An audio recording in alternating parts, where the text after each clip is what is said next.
If you take something or do something that leads to huge increases in dopamine, afterward, your baseline should drop because there isn't a lot of dopamine around to keep your baseline going.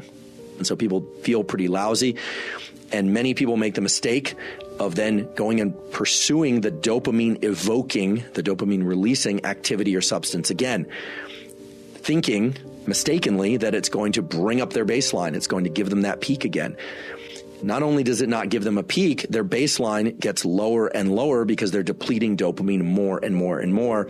Food, exercise, if that evokes your dopamine. How are we supposed to engage with these dopamine evoking activities in ways that are healthy and beneficial for us? How do we achieve these peaks, which are so central to our well-being and experience of life, without dropping our baseline? There are activities that we can do that will give us healthy, sustained increases in dopamine, both the peaks when they happen and to maintain or even increase our baseline levels of dopamine. So how do we do that? What are some of these activities? People will play a video game. They love it. It's super exciting to them. And then they'll keep playing and playing and playing. And either one of two things happens, typically both. First of all, I always say addiction is a progressive narrowing of the things that bring you pleasure. So oftentimes what will happen is the person only has excitement and can achieve dopamine release to the same extent doing that behavior and not other behaviors. And so they start losing interest in school. They start losing interest in relationships. They start losing interest in fitness and well-being, and depletes their life. And eventually what typically happens is they will stop getting dopamine release from that activity as well, and then they drop into a pretty serious depression.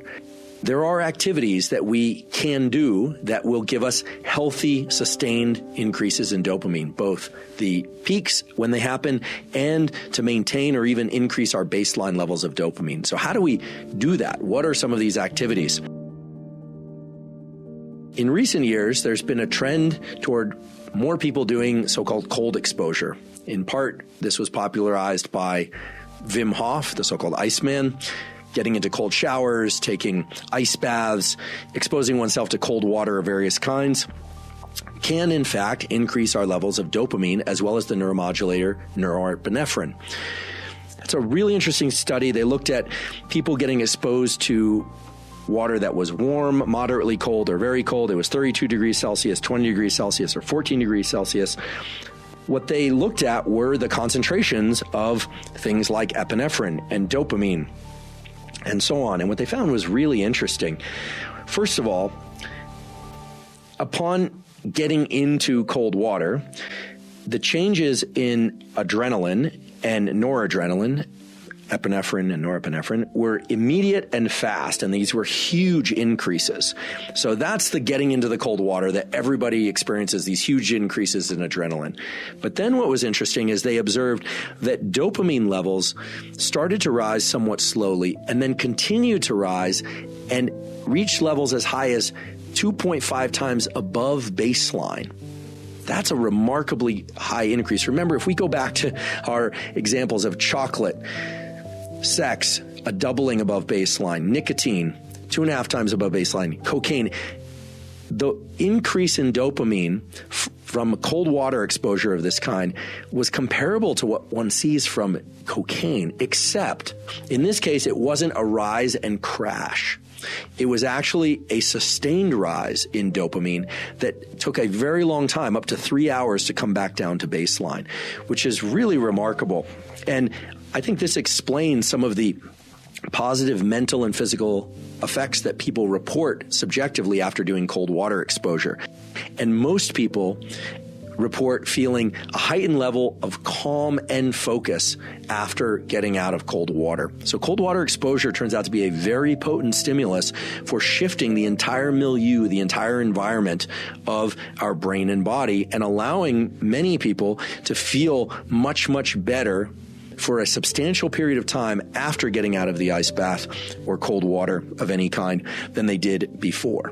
What about the more typical scenario? What about the scenario of somebody who, let's say they're eating foods that really evoke a lot of dopamine release in the middle of the week. They're drinking 1 or 2 days on the weekend. They are one of these work hard, play hard types. So they're swimming a couple miles in the ocean in the middle of the week as well. They're going out dancing once on the weekend. Sounds like a pretty balanced life as I describe it. Well, here's the problem. The problem is that dopamine is not just evoked by one of these activities. Dopamine is evoked by all of these activities. And dopamine is one currency of craving, motivation, and desire and pleasure. Once it reaches a threshold of low dopamine, we just feel like, we can't really get pleasure from anything anymore. What used to work doesn't work anymore. So it starts to look a lot like the more severe addictions or the more acute addictions to things like cocaine and amphetamine, which lead to these big increases, these big spikes in dopamine, and then these very severe drops in the baseline. Now, of course, we all should engage in activities that we enjoy. I certainly do. Everybody should. A huge part of life is pursuing activities and things that we enjoy.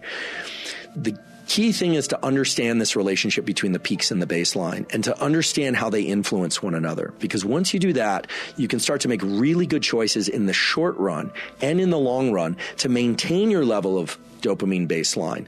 So for anyone that's experienced a real drop in baseline who has addictive tendencies, whether or not they're behaviors or substances, that is always going to be the path forward, is going to be either cold turkey or through some sort of tapering to limit interactions with what would otherwise be the dopamine evoking behavior or substance. So let's talk about the optimal way to engage in activities or to consume things that evoke dopamine.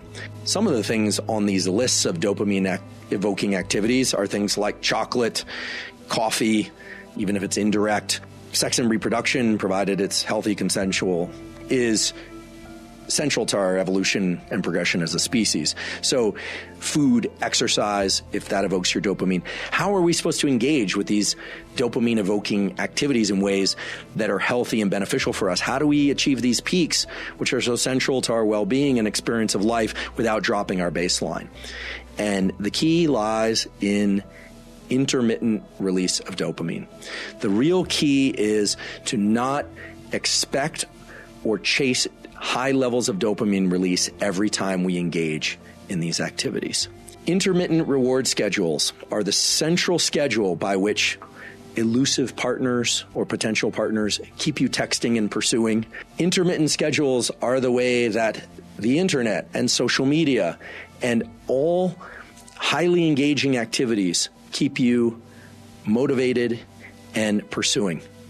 And we can take this back to our evolutionary adaptive scenario where you are out there looking for water, looking for food.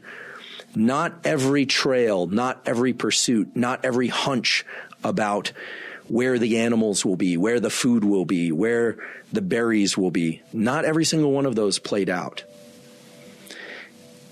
There's something called dopamine reward prediction error. When we expect something to happen, we are highly motivated to pursue it. If it happens, great. We get the reward. The reward comes in various chemical forms, including dopamine. And we are more likely to engage in that behavior again.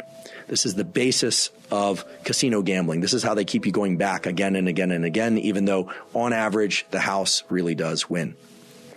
If you are engaged in activities, school, sport, relationship, etc., where you experience a win, you should be very careful about allowing yourself to experience huge peaks in dopamine unless you're willing to suffer the crash that follows and waiting a period of time for it to come back up. What would this look like in the practical sense? Well, let's say you are somebody who really does enjoy exercise. Or let's say you're somebody who kind of likes exercise but forces yourself to do it, but you make it pleasureful by giving yourself your favorite cup of coffee first, or maybe taking a pre-workout drink, or taking an energy drink, or listening to your favorite music, and then you're in the gym and you're listening to your music. That all sounds great, right? Well, it is great, except that by layering together all these things to try and achieve that dopamine release, and by getting a big peak in dopamine, you're actually increasing the number of conditions required to achieve pleasure from that activity again. And so there is a form of this where sometimes you do all the things that you love to get the optimal workout. You listen to your favorite music, you go at your favorite time of day, you have your pre-workout drink if that's your thing. You do all the things that give you that best experience of the workout for you. But there's also a version of this where sometimes you don't do the dopamine enhancing activities. You don't ingest anything to increase your dopamine. You just do the exercise. You don't do the exercise and expect dopamine to arrive through some what we call exogenous source as well. You might think, well, that sounds lame. I want to continue to enjoy exercising. But that's exactly the point. If you want to maintain motivation for school, exercise, relationships, or pursuits of any duration and kind, the key thing is to make sure that the peak in dopamine, if it's very high, doesn't occur too often.